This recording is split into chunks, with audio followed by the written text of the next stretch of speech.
Hello दोस्तों, नमस्ते। आज के इस वीडियो में बात करने वाले हैं जूनियर अकाउंटेंट भर्ती परीक्षा का जो परिणाम आया है उसको लेकर। दोस्तों, कई विद्यार्थियों के बार बार कमेंट आ रहे हैं कि सर आखिरकार जो है इतनी कट ऑफ किस तरीके से गई है और जो यहाँ पर इतने सारे सवाल डिलीट किए गए हैं उनका क्या हुआ, इसके बारे में जो है बोर्ड अध्यक्ष जी की क्या प्रतिक्रिया है, ऐसे सवाल क्यों डिलीट हो रहे हैं, इससे काफ़ी विद्यार्थियों पर असर पड़ रहा है।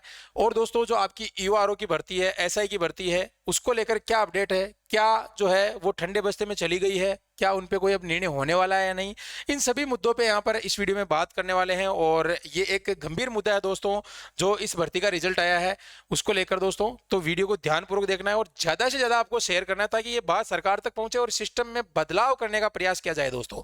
ठीक है, तो चलिए स्टार्ट करते हैं। उससे पहले अगर आपने अभी तक जो है हमारा टेलीग्राम चैनल ज्वाइन नहीं किया है तो यहाँ पर स्टडी विद एमके के नाम से आप टेलीग्राम में जाकर सर्च कर लीजिएगा, इसको ज्वाइन कर लेना।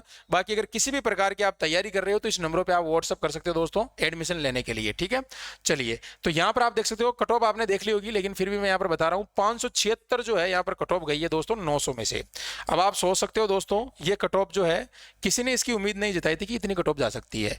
50% मान लो आप, इसके अलावा 55% तक भी सोच रहे थे कुछ लोग कि ठीक है चली जाएगी, लेकिन 60% के आसपास जो कट ऑफ है ये बहुत होती है दोस्तों, आप सभी को पता है।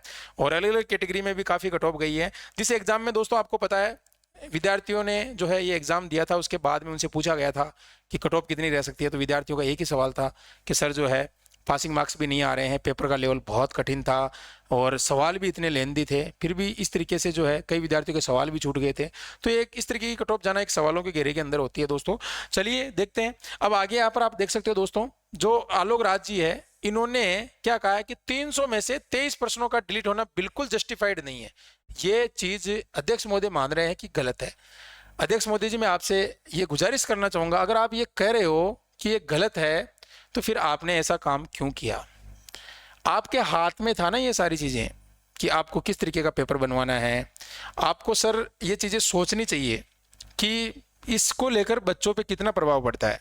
आज बच्चा एक नंबर से, आधे नंबर से, पॉइंटों से रह जाता है। अब आपने बोल दिया कि हमने जो है इसके जो नंबर है वो सभी को बराबर यहाँ पर बांट दिया है, तो अब यहाँ पर बराबर बांट दिया, लेकिन जिसके मान लो कि 10 क्वेश्चन इनमें से सही थे उसको खामियाजा कैसे भुगतना होगा, मतलब उसका भरपाई कैसे होगी दोस्तों। तो इसीलिए साहब मैं आपसे यही कहना चाहता हूँ, इस तरीके के जो पेपर सेटर होते हैं उनसे आप बचें, आप इन चीज़ों को गंभीर लें। ये चीज़ें छोटी नहीं है। 23% डिलीट होना कोई एक ये सामान्य बात नहीं है। आप सोचते हो कई भर्तियों में डिलीट होते हैं, हम मान सकते हैं 1-2% डिलीट हो जाते हैं, लेकिन 23% ये बिल्कुल एक गंभीर मुद्दा है। और आप खुद इसकी जिम्मेदारी ले रहे हो, आप कह रहे हो कि भाई इसकी जिम्मेदारी मैं खुद ले रहा हूं और बोर्ड अध्यक्ष की यहाँ पर जो है चेयरमैन की जिम्मेदारी होती है और कारणों का रोना बेफिजूल है। अब आप ऐसे भी कह रहे हो कारणों का रोना, कहने का मतलब है आप जो है इस चीज को सुधार करो सर, क्योंकि ये चीजें बहुत ही जटिल होती जा रही है आगे। इस तरीके के जो प्रश्न डिलीट होना है इससे काफी प्रभाव पड़ता है बच्चों को। आप सोच सकते हो एक क्वेश्चन आपका यहाँ पर अगर अपन बात करें 3 नंबर का क्वेश्चन था, तो आप देखो कितने मार्क्स यहाँ पर हो गए 60 और 69 जो मार्क्स है, 69 मार्क्स तो आपने हटा ही दिए 900 में से है। अब कट ऑफ क्या करेगी, नहीं जाएगी तो है। और इतनी कट ऑफ को लेकर भी जो है विद्यार्थी बिल्कुल यहाँ पर संतुष्ट नहीं है। और देखा होगा जिनका चयन हो रहा है वो भी करेंगे सर अब पता नहीं जो फाइनल कट ऑफ है वो कितनी जाएगी, 2 गुना में इतनी चली गई तो हमारा क्या होगा, है ना। बेचारे जिनके 2-4 नंबर ज्यादा है वो तो बिल्कुल भी विश्वास नहीं कर रहे हैं, है ना। तो बिल्कुल दोस्तों धैर्य बना के रखना, आपको होगा, सब आपका सिलेक्शन होगा। लेकिन ये जो चीज़ें ये बहुत ही घातक साबित हो रही है विद्यार्थियों के साथ में। तो बोर्ड अध्यक्ष जी को मेरी ये रिक्वेस्ट है कि इन चीज़ों को आप जो है एक अच्छे तरीके से इनको, जो पेपर सेटर होते हैं, जो आप पेपर में क्वेश्चन दे रहे हो, थोड़ा उनके बारे में आप जो है विचार करें कि किस तरीके के प्रश्न देना चाहिए। इससे विद्यार्थी भी परेशान नहीं होगा, आप भी परेशान नहीं होंगे, विद्यार्थियों को कोर्ट कचहरी के चक्कर नहीं लगाने पड़ेंगे। फिर आप ऑब्जेक्शन के लिए, आपत्ति के लिए क्वेश्चन कहते हो, ऑथेंटिक सोर्स वगैरह, ये सारी चीज़ें में विद्यार्थी परेशान हो जाता है, तैयारी करता है, कोर्ट के चक्कर लगाता है, आपत्तियों के लिए प्रश्न जो है वहां पर जो मैटर है वो ढूंढ के लाता है, कितनी कितनी सारी चीजें जो है झेलनी पड़ती है।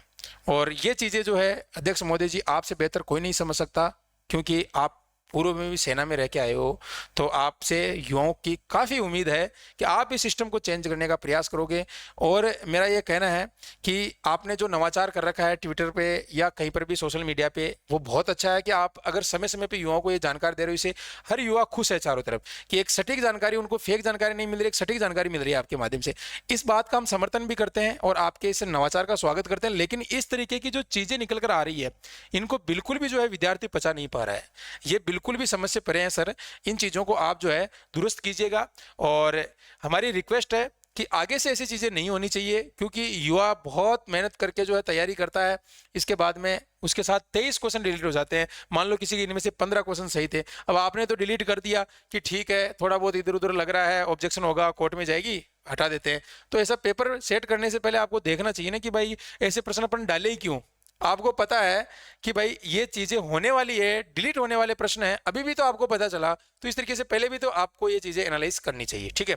और इसमें आप बता रहे हो कि हमने जो है पेपर सेटर को ब्लॉक कर दिया। अब पेपर सेटर को ब्लैक लिस्ट करने से क्या जाएगा, उनका क्या बिगड़ रहा है, उनको कोई फर्क नहीं पड़ रहा है। पेपर सेटर को ब्लॉक करने से इनकी वजह से लाखों विद्यार्थियों का इधर जो है नुकसान हो रहा है। इनकी भरपाई कौन करेगा सर, जो बच्चा 1 नंबर से रह रहा है, 2 नंबर से रह रहा है इन प्रश्नों की वजह से। तो मेरी बार बार आपसे यही गुजारिश है, ऐसी चीज़ें नहीं होनी चाहिए। सिस्टम को आप बेहतर बनाइए, हम बिल्कुल इसमें जो है आपका सहयोग करेंगे और आपसे गुजारिश करेंगे कि आप बिल्कुल भी जो है आगे से इन चीज़ों को यहाँ पर जो है सामने लेकर नहीं आओगे कि इतने सारे क्वेश्चन डिलीट हो गए हैं। और जैसे मान लो भी पशु परिचर का एग्जाम हो रहा है, उसमें भी आप बता दोगे कि 20 क्वेश्चन डिलीट हो गए, 25 क्वेश्चन हो गए, तो युवा कैसे पचा पाएगा इन चीज़ों को। तो श्रीमान जी आप जो है इस मुद्दे को गंभीर लीजिएगा। हम जो है युवाओं की आवाज़ जो है हमारे हाथ में है, हम युवाओं की आवाज़ उठाने का हमारा कर्तव्य है। और मैं सभी शिक्षकों से कहना चाहूँगा कि इन मुद्दों पे खुलकर सामने आए, क्योंकि ये जो है युवाओं के हित के अंदर है और उसी के लिए अपन जो है संघर्ष कर रहे हैं। तो ऐसी चीज़ें निकलकर सामने नहीं आनी चाहिए, उनका साथ देना चाहिए हमेशा। और मैं बार बार कह रहा हूँ कि ये चीज़ें बिल्कुल गलत हुई है। ये 23 प्रश्न मैंने भी देखा था पेपर और उसको अच्छे से पढ़ा था, लेकिन इतनी कटौती भी नहीं जानी चाहिए थी और ये क्वेश्चन तो बिल्कुल डिलीट होने नहीं चाहिए थे दोस्तों। चाहे आप जो है इनको कैसे भी, जिनके सही है या गलत है उस तरीके से जो भी है, अगर डिलीट तो नहीं होते, विद्यार्थी जो है एक तरीके से अपने मन में एक ये विचार तो नहीं लाता कि यार मेरे जो है ये सही प्रश्न थे और ये डिलीट हो गए।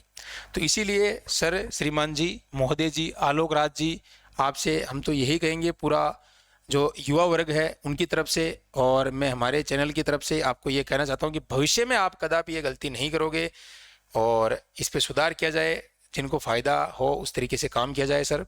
तो देख सकते हो दोस्तों ये सारी चीज़ें, और ये मेरी जो वीडियो है ये आप सर तक पहुँचाइएगा, शेयर कीजिएगा ताकि सरकार तक बात पहुँचे, क्योंकि छोटी छोटी त्रुटियाँ कहीं नहीं होती हैं और इसमें कैसे हो जाती है। और ये देखो एक सोचनीय मुद्दा है, मैं बार बार इसको रिपीट कर रहा हूँ। तो फ्यूचर से ऐसी चीज़ें नहीं होनी चाहिए। और बाकी इन्होंने अपनी जो है यहाँ पर जिम्मेदारी ले ली है कि भाई मेरी जिम्मेदारी है, अब इसके अलावा कुछ बचता नहीं है, बोर्ड अध्यक्ष की जिम्मेदारी है। तो अब देखते हैं क्या करते हैं, क्या आगे नवाचार करते हैं इन चीज़ों को लेकर।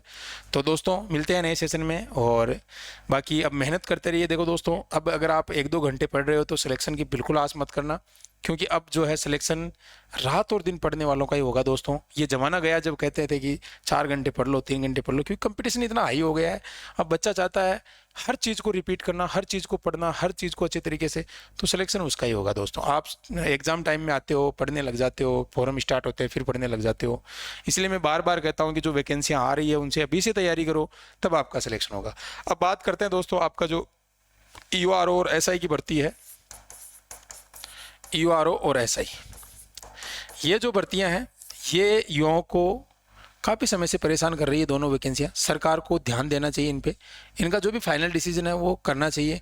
एक तरफ माननीय कोर्ट कह रहे हैं कि रिजल्ट जारी कर दो, RPSC कह रही है कि हमारा कोई रोक टोक नहीं है रिजल्ट के अंदर, है ना। इस तरीके की चीज़ें निकल कर सामने आ रही हैं, तो युवा परेशान होगा और क्या होगा, ठीक है ना।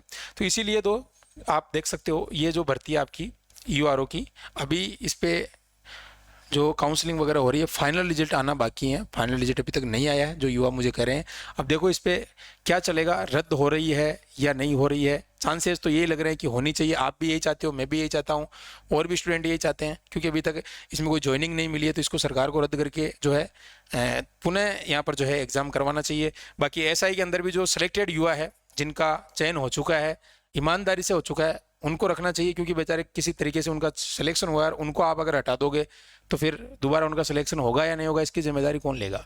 तो जो ईमानदारी से जिनका सिलेक्शन हुआ है उनको रखना चाहिए, बाकी इस पर भी विचार करना चाहिए, नई भर्तियां जल्द निकालनी चाहिए सरकार को, ठीक है ना, और कड़े कानून रखना चाहिए। इस तरीके से आप जो पेपर बनाते हैं उनमें भी आपको ध्यान रखना चाहिए, किस किस को आप बैठा देते हो पेपर के अंदर, उनको पता ही नहीं रहता है 23 सवाल डिलीट हो रहे हैं, एसी के अंदर बैठे बैठे पेपर बना देते हैं, वहाँ जब युवाओं को पता चलता है कि इतने सवाल डिलीट हो गए उसके दिमाग पे क्या गुजरती है। ये चीज़ें जो है बहुत ही विचारणीय चीज़ें हैं, और मैं सभी शिक्षकों महोदय से कहना चाहूँगा आगे आकर इन मुद्दों पे आप बोलिए, आप अपना जो भी है सारी चीज़ें बताइए, ताकि सरकार तक बातें पहुँचे तो एक जो है युवा हित के अंदर कार्य हो सके। ठीक है दोस्तों, तो मिलते हैं अपन नए सेशन के अंदर, और आज के जो सेशन था इसमें सारी चीज़ें मैंने बता दी है। अब देखो अब कुछ होने वाला नहीं है, चाहे आप कुछ भी करो, ये कट ऑफ चली गई तो चली गई, अब जिनका सिलेक्शन हो जाएगा इस भर्ती के अंदर कुछ नहीं होने वाला, जूनियर अकाउंटेंट के अंदर जिनका हो गया उनको बहुत बहुत मेरी शुभकामनाएं, धैर्य बना के रखिएगा, 2 गुना में भी हो गया 1 गुना में भी हो जाएगा आपका सभी का, ठीक है। लेकिन ये जो चीज़ें हैं ये सोचनीय मुद्दे हैं, और इन पे खुलकर आगे आना चाहिए सभी को, जो भी संस्थान है मैं उनसे रिक्वेस्ट करना चाहूँगा युवाओं के साथ रहें, युवाओं के हित में बात करें, और हमारी जहाँ पर भी जरूरत पड़ेगी हम तैयार हैं बिल्कुल। तो मिलते हैं दोस्तों नए सेशन के अंदर, और ऐसी चीज़ें अगर और भी सामने निकल कर आएगी तो हम बिल्कुल मुद्दा उठाएंगे दोस्तों। हम तो EOR का काफ़ी समय से, आप देखो पिछले 6 महीने से बार बार कह रहे हैं कि इसको रद्द करो, इसमें धांधली हुई है, ऐसा ही भर्ती के लिए सब भर्तियों के लिए बोल रहे हैं दोस्तों, ठीक है। तो मिलते हैं नए सेशन के अंदर, थैंक यू, धन्यवाद, और तैयारी करते रहिए दोस्तों, आपका सिलेक्शन होगा, चाहे कितनी भी कुछ भी हो जाए आपका सिलेक्शन होगा दोस्तों, मेहनत करते रहिएगा, जारी रखिएगा। थैंक यू, धन्यवाद, जय हिंद।